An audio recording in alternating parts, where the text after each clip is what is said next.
Bom, então vamos para o nosso tema de hoje, que é um tema um pouquinho pesado, mas eu vou tentar deixar de uma forma mais leve, com a ajuda aqui dos mensageiros dessa casa.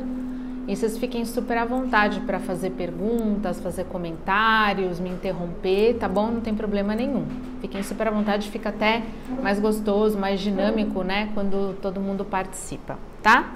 Bom, o nosso tema de hoje, gente, é a pena de morte, né? Embora hoje, graças a Deus, ela esteja sendo pouco usada e em poucos países, é um tema importante para a gente refletir sobre algumas coisas, então eu vou convidar vocês aqui nessa manhã de domingo para a gente refletir juntos, tá? Então, o que acontece? Bom, primeiro que eu queria dizer que grande parte aqui dessa palestra, trazer um pouquinho aqui a bibliografia, ela está embasada no texto do Bismael B. Moraes. E olha só que interessante. Quem é o Bismael? O Bismael, ele é, pelo menos na época em que ele escreveu esse texto, ele era mestre em Direito Processual Penal, pela USP, professor da Academia de Polícia Dr. Coriolano Nogueira Cobra de São Paulo e da Faculdade de Direito de Guarulhos, e ele era ex-presidente da Associação dos Delegados de Polícia do Estado de São Paulo. Então, eu achei super importante trazer isso para vocês, porque ele é uma pessoa que tem uma visão espírita, que é espírita e tem uma visão espírita, então, para levar, não é, para todos esses profissionais desse meio policial, que a gente sabe que eles estão, o dia a dia deles é lidar com a violência e é lidar com pessoas que, infelizmente, ainda erram muito, não é? Mas essas pessoas que erram muito ainda e que estão encarnadas aqui na Terra, e pessoas que, né, muitas vezes cometem crimes e praticam a violência, essas pessoas, elas são imperfeitas, como nós. Nós estamos todos encarnados aqui na Terra, viemos à Terra para aprender, viemos à Terra aqui para evoluir, temos a nossa programação de vida, temos as provas e expiações pelas quais nós vamos passar. Então, já antecipando aqui um pouco o que eu vou trazer para vocês, elas erram como nós, mas elas erram um pouco mais e de repente cometem erros mais graves. Então, como que a sociedade lida com isso e como que o Espiritismo vai olhar para isso? Como que Jesus olhava para isso? Então vamos trazer um pouco essas reflexões para a gente refletir sobre esse tema, tá? Então, eu sempre gosto de trazer aqui um histórico, né? Quando a gente fala de leis, quando a gente fala de... Como eu sou advogada, a Irani sempre designa esses temas para mim, entendeu? Eu sempre fico com os temas difíceis, né? Mas eu consigo ali buscar nos textos que eu tenho e na minha profissão e na faculdade que eu fiz, eu consigo trazer um pouco então esse conteúdo para vocês. Então, como que a gente tem o histórico no mundo das penas? Como que o mundo funcionava e como que o mundo funciona hoje e como estão as leis humanas hoje? Então, eu gosto sempre de trazer esse histórico para a gente ver como as coisas evoluíram e como as coisas, graças a Deus, estão evoluindo sempre para melhor.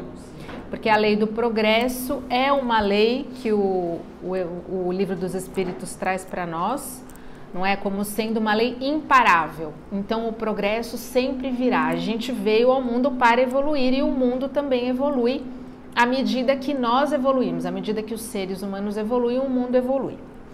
Então, lá no ano 1770 a.C., o que a gente tinha no Império Babilônico? A lei de talião, olho por olho, dente por dente. Se você fez, você vai receber na mesma moeda o que você fez. E às vezes a pena, ela ultrapassava a pessoa do criminoso. Ela atingia outras pessoas também. Então a gente tinha ali a lei de talião. Depois, quando a gente estuda, inclusive é importante dizer também que a lei de talião, ela está em alguns livros do Antigo Testamento. Então, no Êxodo, no Levítico e no Deuteronômio, ela consta lá, a lei de talião. Depois, o que a gente vê no decorrer da história? Bom, o próprio Jesus foi crucificado, como a gente viu, era uma pena aplicada na época, a crucificação, ali em praça pública, para todo mundo ver. E aí a gente tem o Império Romano, a época de Jesus, em que as penas eram extremamente cruéis e com pouca fundamentação, não é? Então você não tinha propriamente como você tem hoje um tribunal, com juízes, com leis muito estabelecidas e pré-definidas, de uma forma mais imparcial. Você tinha ali ainda muito autoritarismo, e muito do que acontecia era determinado pelo rei, pelo imperador, e ele tinha o poder total, né? Depois, a coisa começou a melhorar mais ou menos a partir do século XVII, século XVIII. Então, na época do Iluminismo, Revolução Francesa, liberdade, fraternidade, igualdade. Então, essa realidade começou a mudar. Então, na França, você começou a ter leis mais estabelecidas, o rei não tinha mais o poder absoluto, né? A gente teve o absolutismo ali com Luís XIV, e depois esse regime foi caindo, então a coisa começou a ficar um pouco mais imparcial e um pouco mais democrática. E aí, no século XX, o grande marco da questão dos direitos humanos foi a Declaração dos Direitos Humanos, que foi feita no pós-guerra. E a gente tem um órgão aqui muito importante, que é a Anistia Internacional, que ela foi criada em julho de 1961 por um advogado britânico chamado Peter Benenson. E esse advogado, então, ele começou a defender os direitos humanos e a pressionar os países para que todos os países, de forma global, extinguissem penas cruéis e, ao mesmo tempo, sempre defendendo os direitos humanos. Ele ganhou, inclusive, essa organização ganhou, inclusive, um prêmio Nobel da Paz.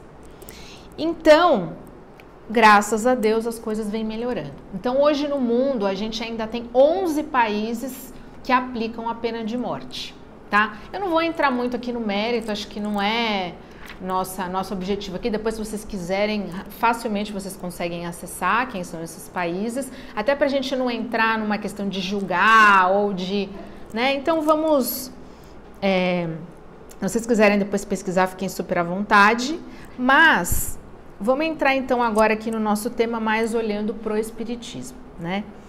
Então vamos falar aqui na pena de morte e o cristianismo.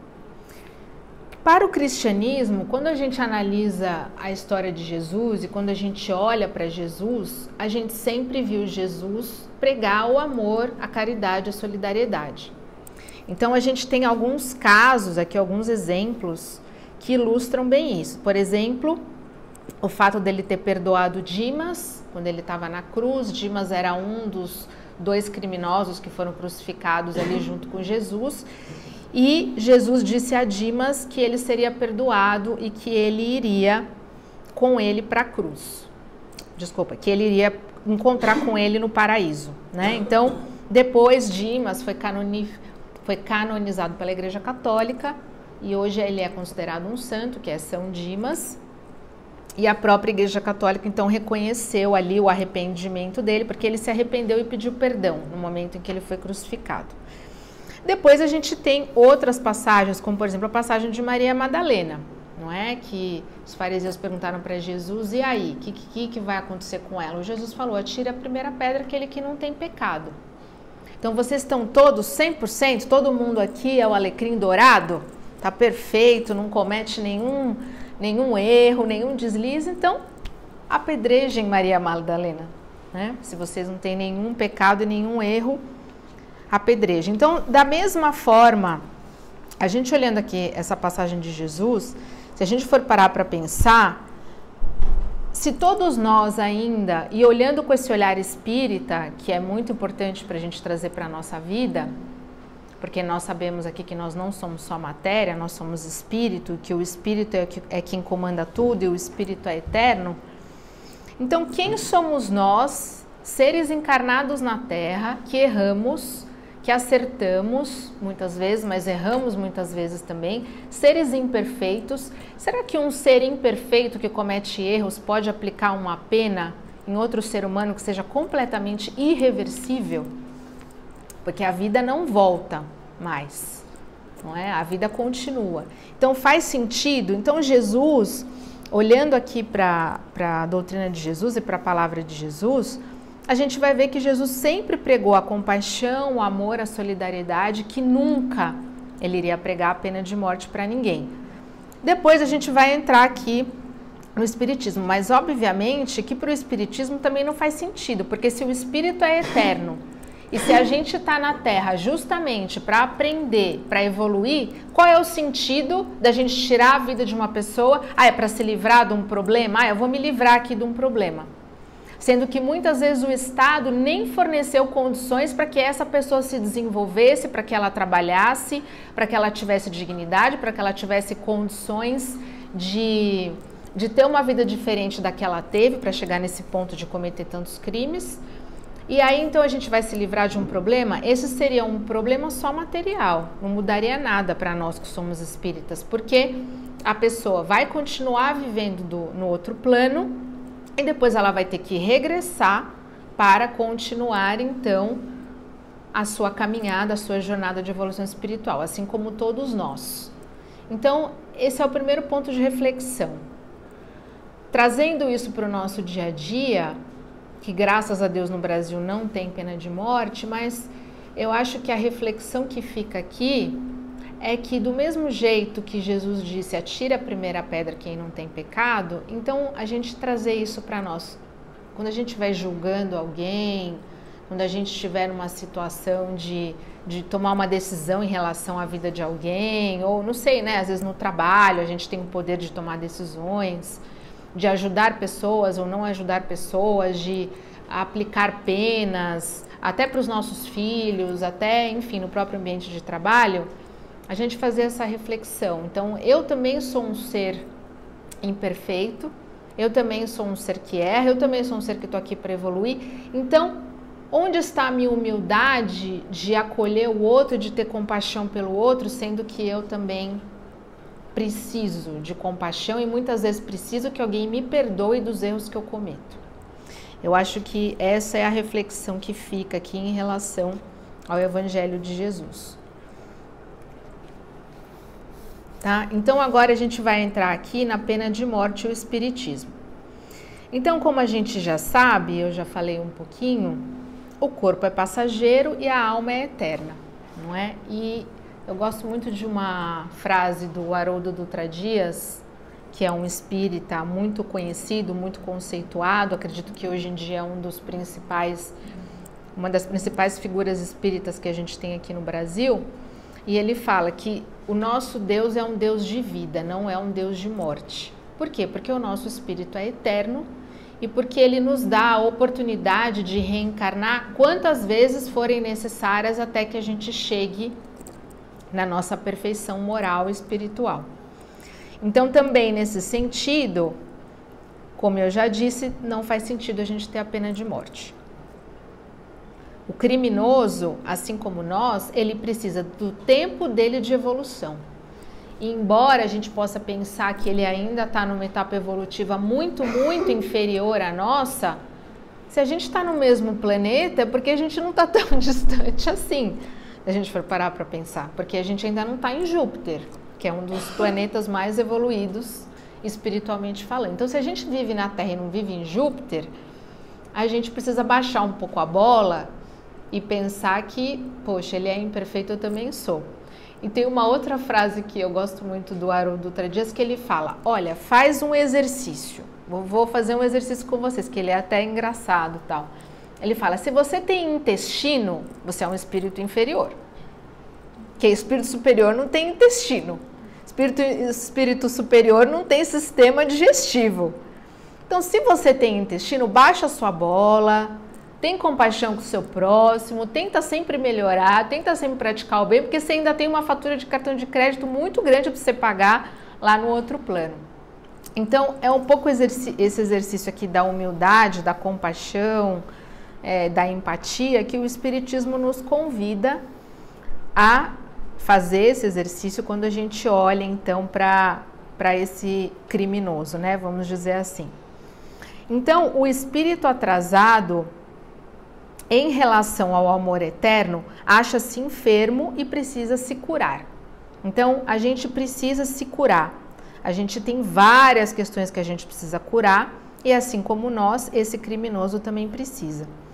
E aí, o que a gente pode parar para pensar também é que quem faz o mal é que está em sofrimento. Essa pessoa, quem pratica o mal, está num sofrimento muito maior, muito grande, na verdade muito maior não, porque quem pratica o bem não está em sofrimento, não é? A gente quando vive no amor, quando a gente vive pensando positivo, com fé, conectados com os mentores de luz, praticando bem, fazendo a caridade, a gente vive feliz. A gente tem uma energia boa, a gente leva energia boa para onde a gente vai, a gente fica rodeado de mentores do bem, a gente tem nossos mentores, nossos protetores perto de nós, porque a nossa energia boa e amorosa atrai todos esses seres de luz para perto de nós. Então, na verdade, quem pratica o mal é que está sofrendo, está num sofrimento muito grande e tem uma maior necessidade de cura, não é? Então, vamos refletir sobre isso também. Então, às vezes, as pessoas falam, mas a gente gasta muito dinheiro com o sistema prisional, essas pessoas custam muito caro. Sim, mas essas pessoas precisam ter uma atenção. Para quem que a gente dá mais atenção? É para o filho que tá tudo em ordem com ele, vai super bem na escola, ou é para o outro que precisa mais de ajuda, que a gente vai gastar mais dinheiro, que a gente vai contratar psicopedagoga, que a gente vai ajudá-lo no desenvolvimento dele? É essa criança aqui que precisa de mais atenção. Então, essas pessoas na nossa sociedade, elas precisam de mais ajuda e elas vão voltar para a sociedade, elas não vão ficar lá para sempre. Então, eu até vou antecipar aqui uma coisa que eu queria falar para vocês, que eu achei um artigo aqui na Exame, porque daí eu comecei a procurar projetos que beneficiem ex-presidiários, por exemplo, e existem, isso é muito legal. Porque principalmente aqui eu vi um projeto de mulheres que saem da prisão. Gente, essas pessoas não conseguem trabalho. Como é que elas vão refazer a vida delas se elas não conseguem ninguém que dê um trabalho para elas? Ninguém que confie nelas, ninguém que ajude elas vão voltar para o crime. Então, eu vi aqui, achei muito legal uma moça que era uma ex-presidiária e que ela, enfim, mudou bastante a forma como ela pensava, acabou se envolvendo no crime na adolescência por uma série de questões familiares, etc., como a gente vê muitas pessoas aí. E ela, então, tem um projeto que se chama Responsa e que ela ajuda as mulheres que saem do presídio a se recolocar. É como se fosse uma agência de emprego e ela consegue fazer parcerias com empresas para contratar essas pessoas e dar uma segunda chance para essas pessoas. Então, assim, nem o Espiritismo diz que a gente deve simplesmente passar a mão na cabeça de todo mundo e apagar o passado. Não, não é isso. A pessoa realmente ela precisa de um tempo para ela ficar um tempo reclusa, realmente, se ela não tem condições de conviver em sociedade de uma forma que não seja por meio da violência e de causar dano às outras pessoas, mas ela precisa que alguém vá lá e acompanhe ela, e ajude ela a se reintroduzir no mercado de trabalho, que ela tenha uma atenção psicológica, que ela tenha uma assistente social, uma assistência social do Estado. É obrigação do Estado, a sociedade precisa olhar para elas dessa forma. Tem também uma vez no Globo Repórter, há muitos anos atrás, que eu assisti uma senhora que ela trabalhava com presidiários que tinham cometido crimes menos graves, de menor potencial ofensivo, como a gente diz, e ela os ajudava a se recolocar também. Então, ela trazia esses ex-presidiários que já estavam no regime semiaberto, alguma coisa assim, ia conversar com eles, ajudava eles se recolocavam, ela conseguia trabalho para eles refazerem a vida deles. E uma coisa que me marcou muito é que um deles foi o cuidador dela, e ele ficou com ela durante toda a velhice, ele cuidava dela, ele ajudava ela, né, em todas as necessidades que ela tinha, vivia com ela como um enfermeiro mesmo. Eu falei, gente, olha a capacidade que o ser humano tem de se curar. como que a gente vai virar para uma pessoa e falar assim, você é irrecuperável, você não vai melhorar, esse daqui... Porque nos países onde tem pena de morte, alguns deles vai uma pessoa lá que diz, esse daqui é irrecuperável. Como que você dá uma sentença dessa para uma pessoa? Então, você precisa ter um olhar zero espiritual para você dar uma sentença dessa, pensar que a vida é só isso, é só esse materialismo, que nessa vida essa pessoa não tem condições de se recuperar, o que não é verdade. Todo mundo pode acordar um dia e querer ser melhor e se arrepender e fazer as coisas de uma outra forma. E aí você dá uma sentença para essa pessoa e depois você, então, não sei, dá uma injeção letal, aplica uma injeção letal numa pessoa. Inclusive, uma outra coisa que eu também achei bacana é que em países que aplicam a injeção letal, eles não estão conseguindo mais a matéria-prima, porque essa matéria-prima vem da Europa e a Europa falou que não vai mais fornecer isso e que não vai mais fabricar, porque a Europa é contra eticamente a injeção letal, né? A gente não tem nenhum país da Europa que tenha pena de morte.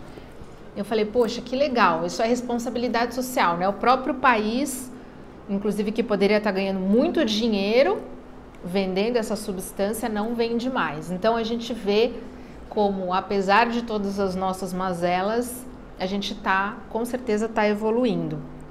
Então, vamos olhar para isso de uma forma com mais compaixão, pensando que essas pessoas também erram assim como nós e que elas precisam que a sociedade veja essa questão de uma forma mais responsável, né? Vamos dizer assim.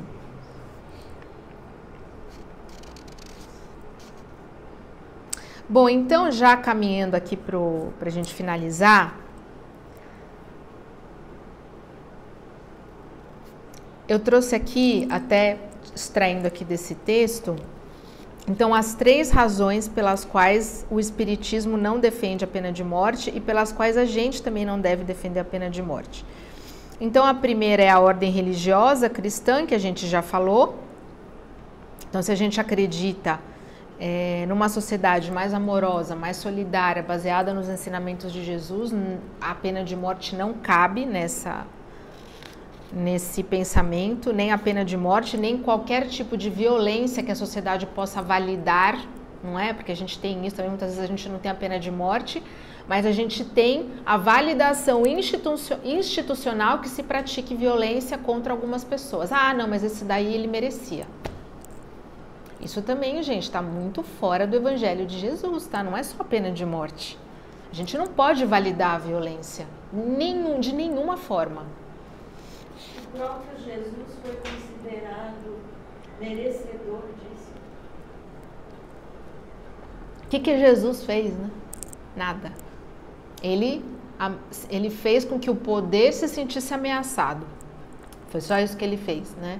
Ele fez com que o Império Romano se sentisse ameaçado e com que os judeus da época mais ortodoxos também se sentissem ameaçados. Pode falar, José. Judeus ortodoxos.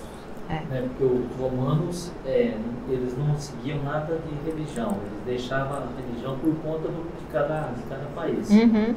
E aí tinha os judeus ortodoxos que dirigiam a igreja. Sim, os fariseus, né? E aí eles pediram para o governador fazer.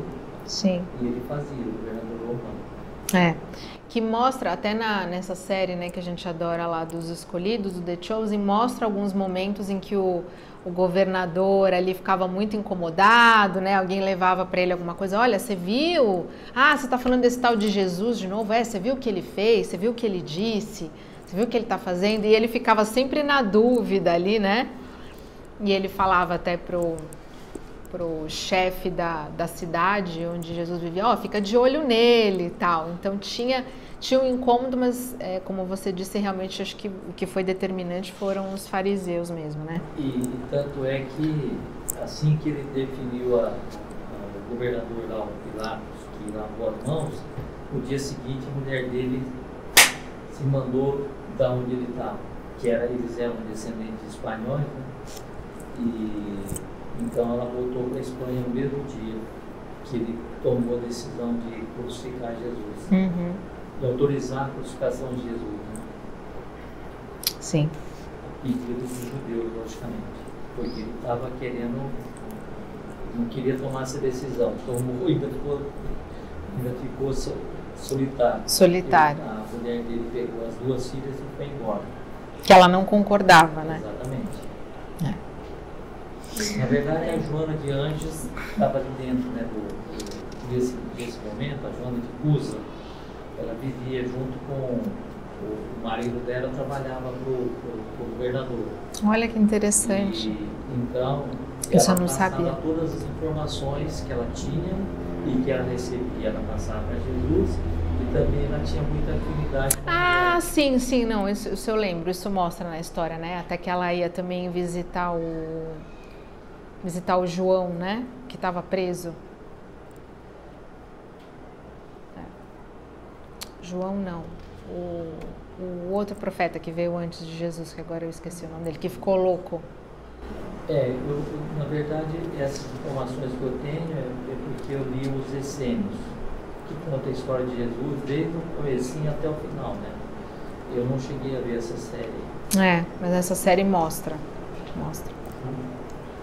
Bom, então, o segundo item aqui é a ordem moral ou social. Então, é um pouco que a gente já trouxe aqui, né? Que eticamente não é aceitável que seres humanos decretem uma pena irreversível a outros seres humanos que também erram e são imperfeitos.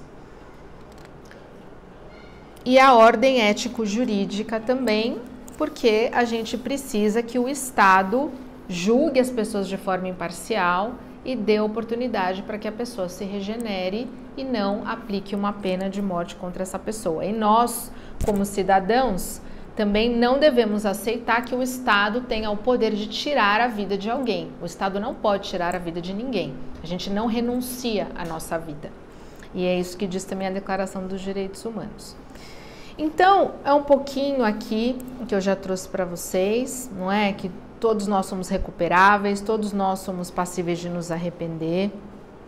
Existem esses projetos também que eu já comentei aqui com vocês. Ok, isso é o que eu encontrei na internet. Desculpa, gente. Eu deixei o celular aqui só porque eu ia mostrar para vocês essa reportagem da Exame, mas eu já falei sobre ela. E aí uma outra questão aqui, que seria legal também a gente trazer para reflexão, que foi até uma sugestão da Ivonete, que a gente estava falando sobre isso, sobre essa palestra, e que é importante a gente refletir também, é o quanto quando nós cometemos alguns abusos com o nosso corpo, quando nós usamos mal o nosso tempo aqui na Terra, quando nós não vigiamos, não oramos, não nos conectamos com Deus, quando a gente não vive uma vida com esse olhar mais espiritual, o quanto que a gente se condena. Eu não vou usar, né, assim, a gente não precisa falar condenar a morte nem nada disso, mas o quanto que a gente precisa, como encarnados na Terra, olhar para dentro, orar, meditar, vigiar, usar bem o nosso tempo para que a gente possa evoluir, ser responsáveis com as nossas obrigações, com a nossa missão aqui na Terra, de bondade, de trabalho, e se conhecer e se conectar com Deus. Porque senão a gente acaba se condenando. E aí quando a gente chega no outro plano e a gente vê o que foi proposto para nós e o que a gente fez com o que foi proposto para nós, acaba que a gente olha e se arrepende, né? E a nossa consciência ali naquele momento nos mostra tudo aquilo que a gente poderia ter feito e não fez. Ter tomado a atitude de comer certo, né? Não ser como os Pilatos que lavou as mãos, né? Exatamente. Tomar uma atitude para nos ajudar, nós próprios, né? Ajudar outras pessoas, né? Sempre que a gente tem a oportunidade, a gente pode fazer o bem sempre. E o bem, ele está nas pequenas coisas. Quando a gente pratica o bem, quando a gente é gentil, quando a gente é amoroso, quando a gente se comunica de uma forma amorosa, em todos os ambientes em que a gente vai, a gente leva essa energia e a gente ajuda a melhorar o mundo. Isso é nas pequenas coisas. Eu comecei a trabalhar numa ONG essa semana, eu mudei de trabalho esse ano, eu comecei a trabalhar numa ONG. E assim, eu senti uma diferença já tão grande trabalhando lá 3 dias, em como as pessoas se tratam, como as pessoas se comunicam, como as pessoas se conectam com o trabalho. Daí eu falei, gente, assim, por que eu não fui antes para uma ONG?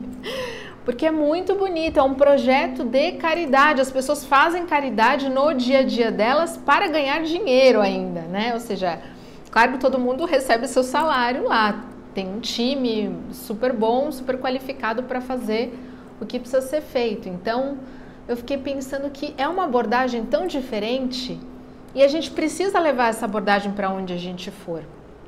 Da mesma forma que a gente só vai evoluir de verdade, só vai ter uma sociedade solidária quando as leis humanas, elas acompanharem as leis de Deus, porque é isso que a gente tem hoje, essa dissociação. A gente tem as leis de Deus, o Espiritismo que diz pra gente que a gente precisa ter compaixão, que óbvio que a gente precisa ter responsabilidade por todos os nossos atos, mas a gente tem leis humanas que são muito mais duras e que não veem as questões sociais com esse olhar de solidariedade, de evolução e tudo isso. Então, as leis humanas, elas estão muito longe das leis divinas.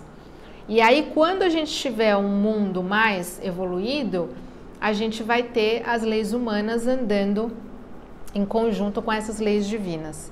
Aí, aqui, só para finalizar, tem algumas falas de alguns filósofos que é legal trazer para vocês. Por exemplo, Henri Bergson, filósofo francês, afirmou: materialistas constitucionais estamos acostumados a lidar com matéria e mecanismos, e a não ser que olhemos para dentro de nós, tudo figuraremos como máquinas materiais. Depois, Herbert Spencer, filósofo inglês, reconheceu: somos obrigados a confessar que a vida, em sua essência, não pode ser concebida apenas em termos físico-químicos. Jiddu Krishnamurti, filósofo indiano, alerta: o homem ignorante não é o homem sem instrução, é aquele que não conhece a si próprio. E para finalizar, Sócrates ensinou: conhece-te a ti mesmo e conhecerás o universo de Deus. Então, esse conhece-te a ti mesmo é justamente a nossa essência divina, né? A nossa luz interior, aquilo que a gente é de verdade, porque nós somos espíritos de luz. Trazemos a centelha divina de Deus dentro de nós e temos então essa missão, que no fim é só o que Jesus disse: ama você e ama o seu próximo, para que você seja feliz e para que você evolua.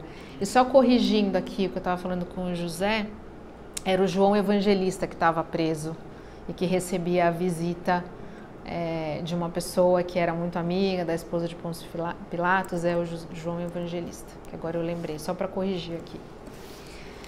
Bom, gente, então era isso que eu queria dizer. Vamos refletir sobre a compaixão que a gente precisa ter pelo próximo, a humildade de aceitar os nossos erros e não julgar o outro. E a terceira coisa é a gente refletir sobre o nosso potencial, tudo aquilo que a gente é capaz de fazer, tudo aquilo que a gente é capaz de levar para o nosso próximo, para os ambientes onde a gente vai, se a gente tiver fazendo esse exercício de autoconhecimento, de desenvolvimento pessoal, que nada mais é do que a reforma íntima, e que a gente possa ter a vontade de ser cada vez melhores sempre, né? Mais amorosos e mais gentis. Não sei se alguém quer falar alguma coisa. Eu só queria falar que eu acho que o aborto é a pena de morte. Isso é um outro assunto também, que a gente já fez a palestra. Tem lá no YouTube a palestra da Beatriz sobre o aborto, porque o Espiritismo também é contra o aborto. E tem lá, que é um tema também de muita reflexão, né? Pode falar. Olha, os temas das palestras aqui do lar, sempre, pelo menos os que eu vejo quando eu faço palestra, tem muito a ver com o momento atual. Então, eu sei que os temas são programados com antecedência. E como a espiritualidade parece fazer tudo muito, muito conjugado, né? Sim. Esse é o momento que o Brasil está pensando muito no seu passado, na época, né, da ditadura, porque não deixa de ser as torturas tiveram penas de morte de uma forma invertida, né, mas tiveram, as pessoas eram assassinadas, e o Brasil deixou isso meio que por baixo do tapete, né? E como esse filme, ainda estou aqui, né, que vai concorrer ao Oscar, é um assunto que todo mundo agora passou, inclusive os jovens, né, a entender a história e a pensar como é importante os direitos humanos.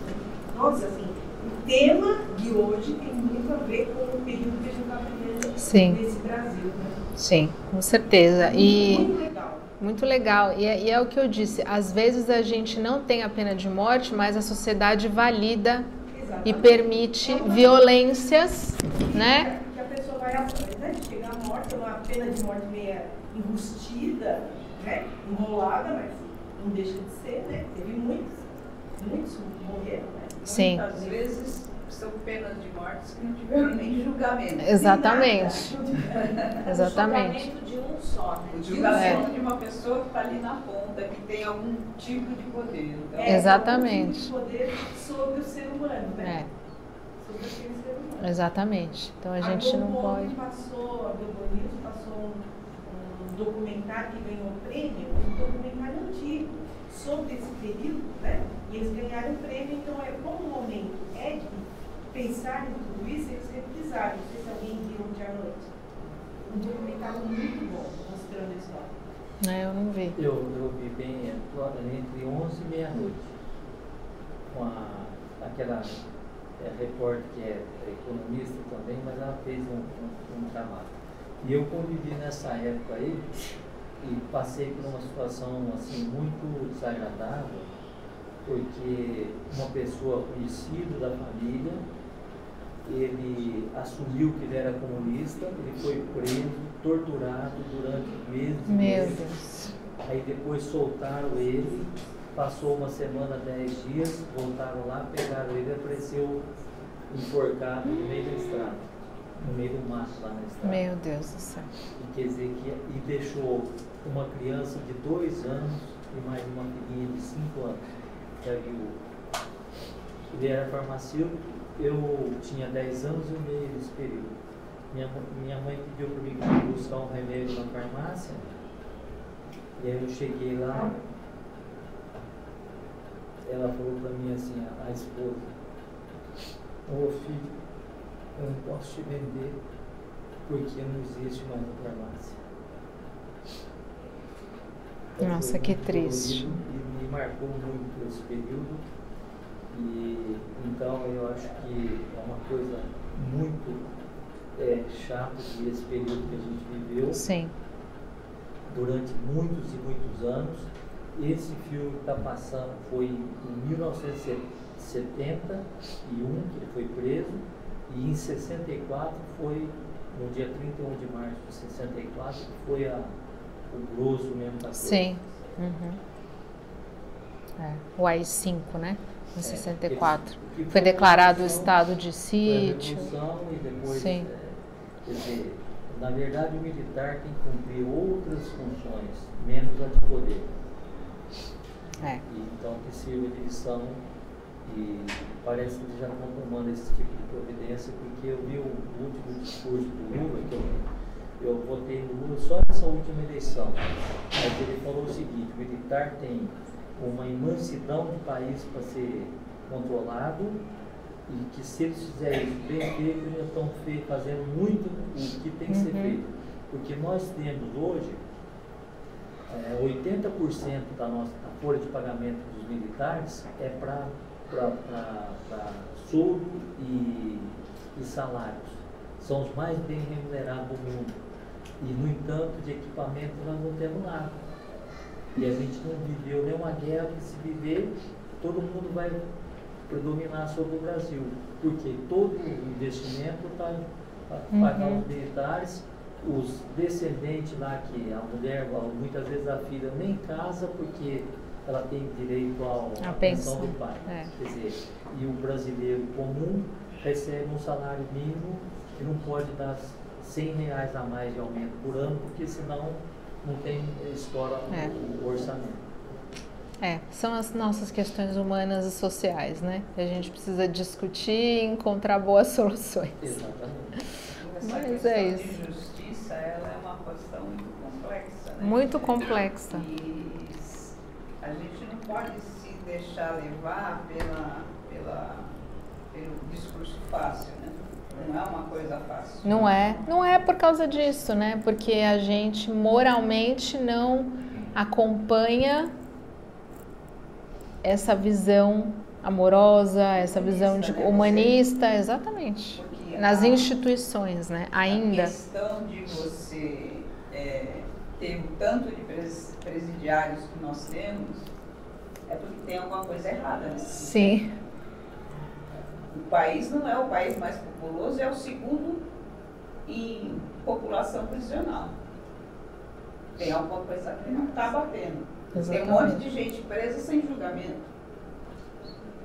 Não é? Não, e também não tem como você investe uma parte do orçamento que é curto, você investe numa determinada classe, a outra fica prejudicada, então não gera emprego, não tem, infelizmente, é isso aí. Precisa ter uma coisa de base, né? Comparando um pouquinho da história lá naquele Brasil, Pátria do Evangelho, Coração do Mundo, que conta a história até o poder do Império, Dom Pedro II foi o maior político que o Brasil teve até hoje. Sim. Porque ele assumiu praticamente com 8 anos, ele já estava. Dom Pedro I declarou a independência e depois foi embora para Portugal. E aí o filho, com 4, 5 anos, quando tinha 8 anos, ele já participava de todas as decisões dos regentes. E quando ele tinha 13, 14 anos, o próprio regente falou: pô, esse cara está sabendo mais do que nós, então melhor ele. Nossa, ele era extremamente inteligente. Quando você vai buscar a história dele, né? Ele estudava muitos assuntos diferentes.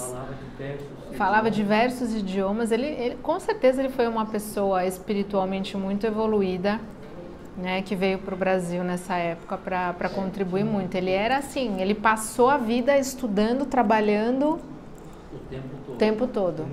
Ele não quis, quando ele foi posto, ele não quis nenhuma parte financeira de proteção.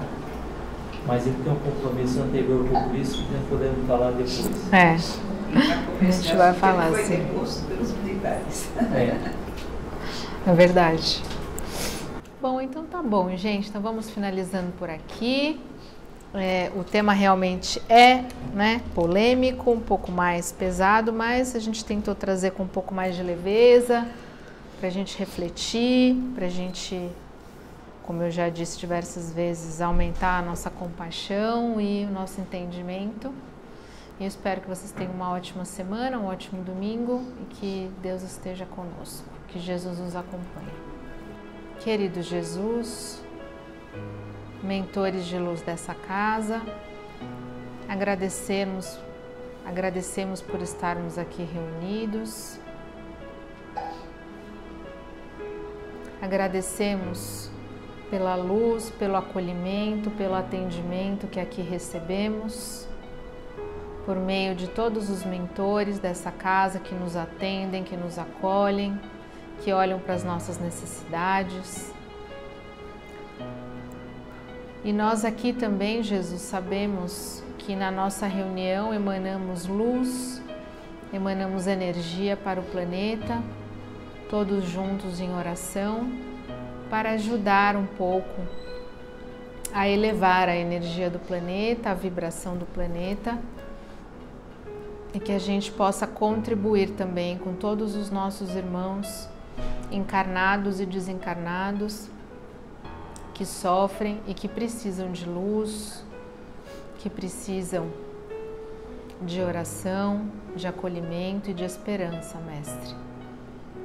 Esteja sempre conosco, nos auxiliando, nos protegendo, nos intuindo para que a gente possa tomar as melhores decisões para que a gente possa se comunicar da melhor forma e que a gente possa sempre praticar o bem e ter Jesus como nosso guia. Abençoa, Jesus, todos os presidiários do nosso planeta, do nosso Brasil e do nosso planeta. Que todos eles tenham a oportunidade de se arrepender, de recomeçar, de refazer as suas vidas de uma forma melhor, pensando no bem, pensando na felicidade. Que todos eles, Jesus, tenham a esperança e a confiança de que eles são capazes de recomeçar de uma outra forma e que eles possam também ser ajudados pelos mentores e por encarnados também de bom coração que possam auxiliá-los nessa jornada. E abençoa também, Senhor, todos aqueles que estão em situações e regiões de guerras, de conflitos. Que todos eles, Jesus, tenham fé, esperança, força